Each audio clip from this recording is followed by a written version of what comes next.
WXRK, New York's classic rock and roll radio, K-Rock.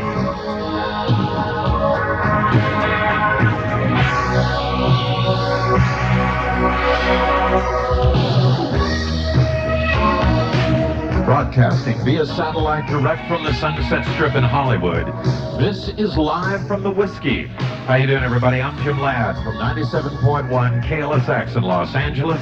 And I'm Ed Shunkey from 94 WYSP in Philadelphia. Every month, the hottest stars in rock and roll are here live thanks to Pepsi and your local Pepsi bottlers coast to coast. Well, tonight, it is a true pleasure to welcome a real superstar, a lady, and a good friend of mine. I'd like everybody in the audience to give a very warm welcome to Miss Stevie Nicks.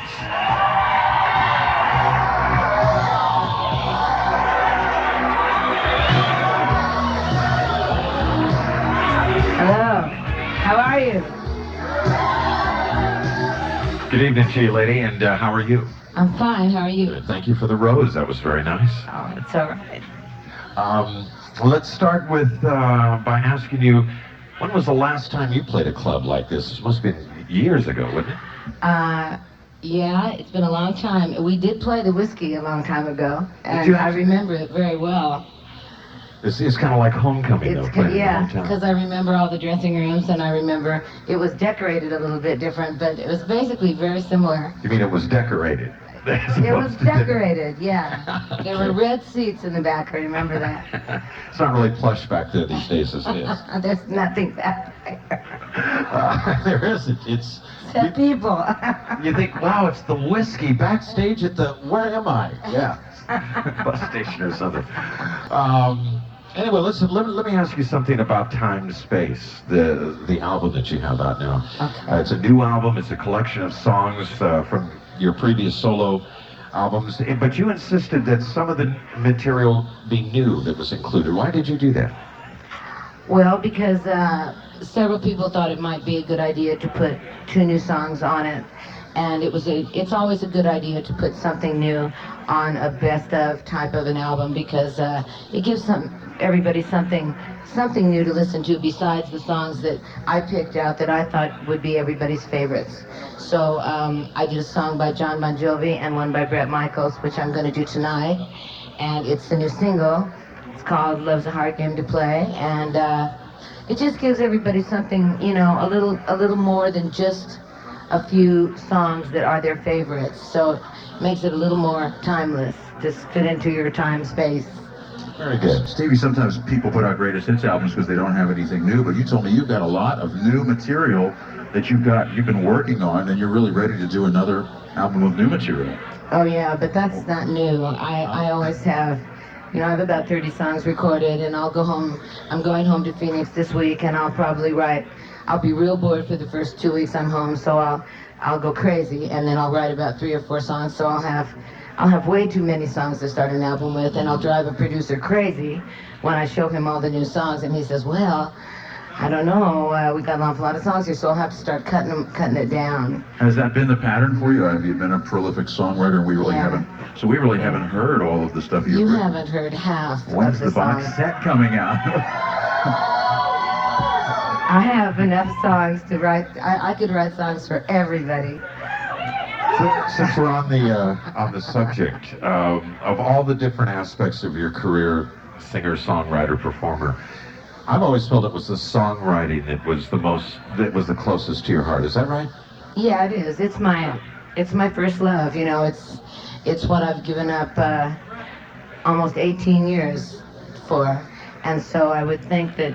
I guess 18 years is a long time, and it's a long time to do one thing like this. And so, yeah, what keeps me going is writing new songs and singing new songs. I love singing the old songs, but once I finish them and I've sung them for a tour, then I'm ready to go on. I see. Of course, there's always the plush backstage area of the Whiskey to look forward to. And I love that because it's just so different that it makes me feel like I'm like 18, 19 years old again.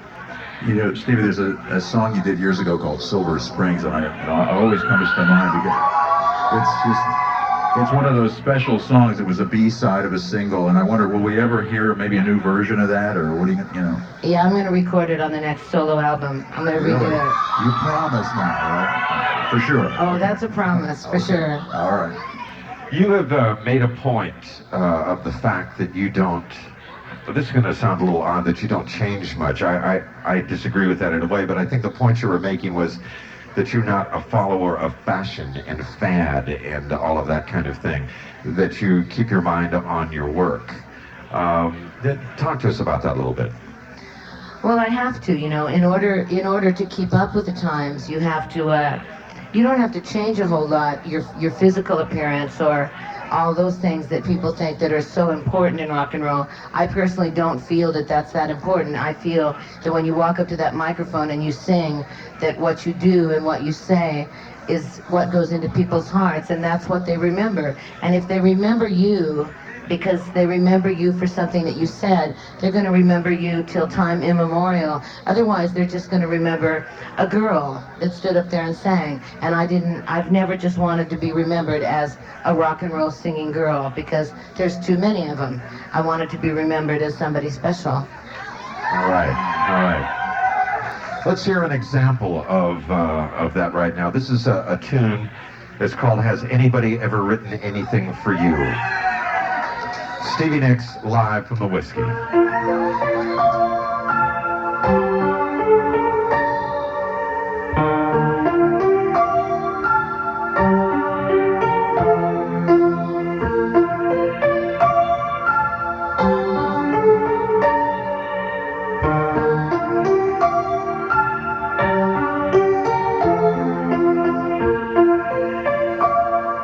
Has anyone ever written anything for you? In all your darkest hours, have you ever heard me sing? Listen to me now. You know I'm not gonna be alone. Be without you, don't you know?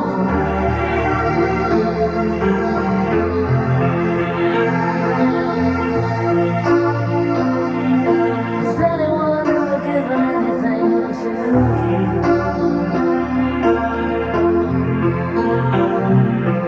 In your darkest hour, did you ever give it back?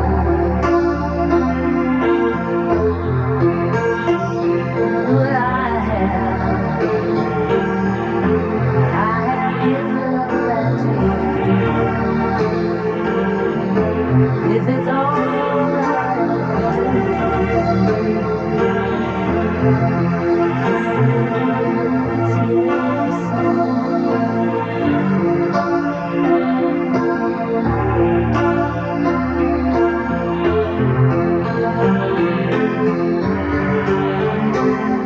And the rain comes down. There's no pain and there's no doubt. It was easy to say I believe in you every day. If not for me, do it for anyone ever written anything for you? In your darkest sorrow, did you ever hear me say, listen to me now? You know I'd rather be alone than be without you, don't you know?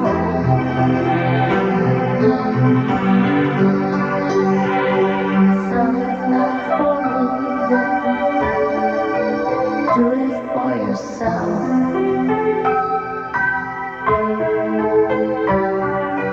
If not for me, then do it for the world.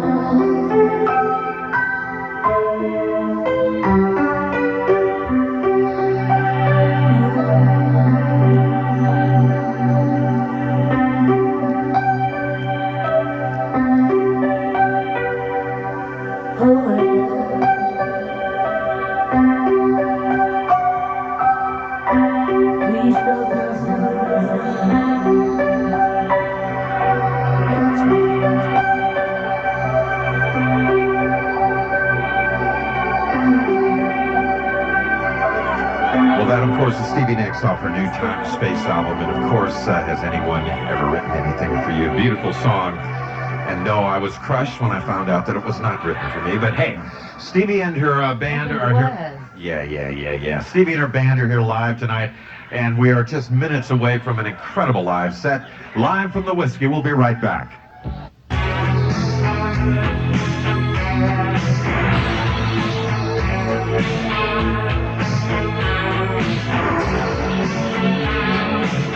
This is live from the Whiskey. We are absolutely live, beaming in by a satellite from the Sunset Strip in Hollywood. I'm Ed Shockey. And I'm Jim Ladd, and there's about 400 very special guests here with us tonight. Yeah, go ahead, say hello. Plus millions, there are millions more listening to the radio all across the country. And in just a few minutes, this very special lady, Stevie Nicks, and her band will perform live. And right now we're spending some time with Stevie. Stevie, we were talking earlier about your history, and there was a time you did an album with Lindsey Buckingham called Buckingham Nicks, and a great record, but the record company dropped the ball after that, and there was a time when you were, I guess you were working on a second album, and you were almost ready to pack it in before you hooked up with Fleetwood Mac. We started a second album, and it was on spec, which is like speculation. In other words, somebody else pays for it, or nobody pays for it, and you just do it. And I had a talk with my dad, and he said, well, I think you should give this 6 months, because you've been trying for 7, 8 years now, and you come home and you complain about it, and so I think maybe you should go back to school or something. And I said, okay, I'll give it 6 months, and that was in the summer.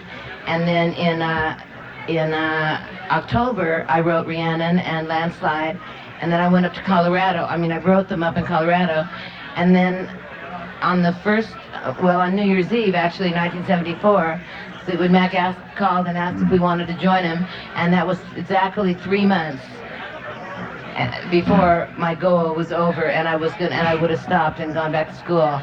And those songs Those songs really became the biggest hits for Fleetwood Mac right off the bat. Didn't the irony of that strike you at the time? I mean, here from almost giving up to the heights of stardom.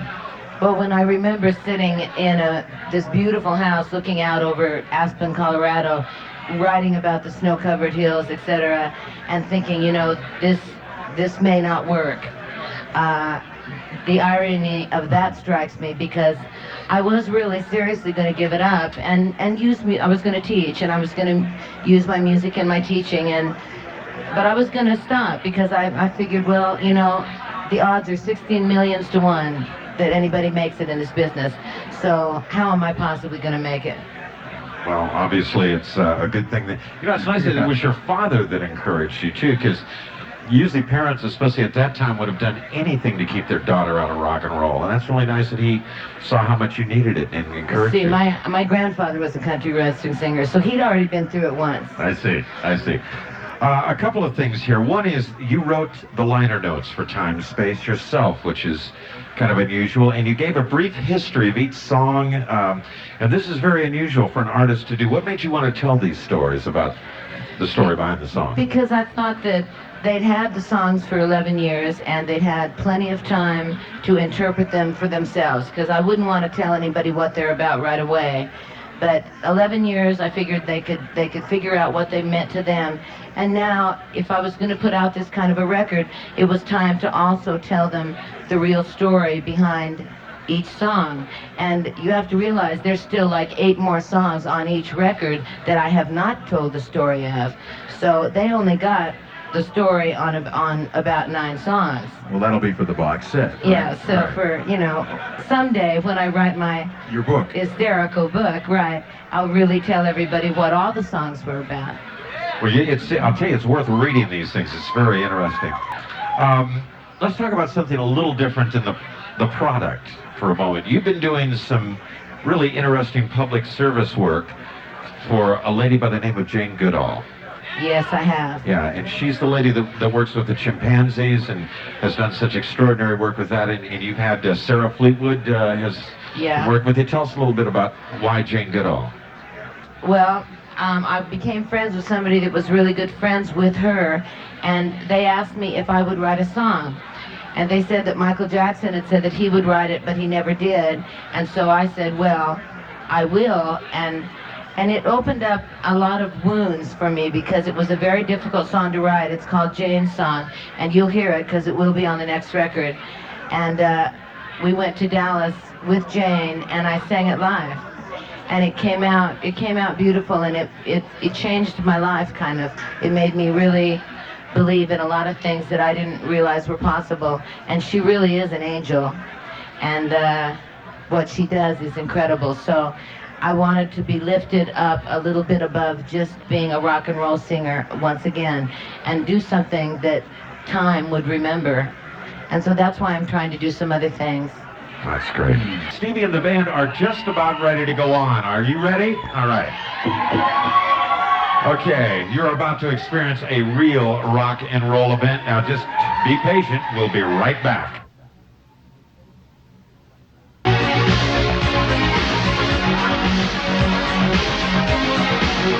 Well, we're back now, and this is live from the Whiskey.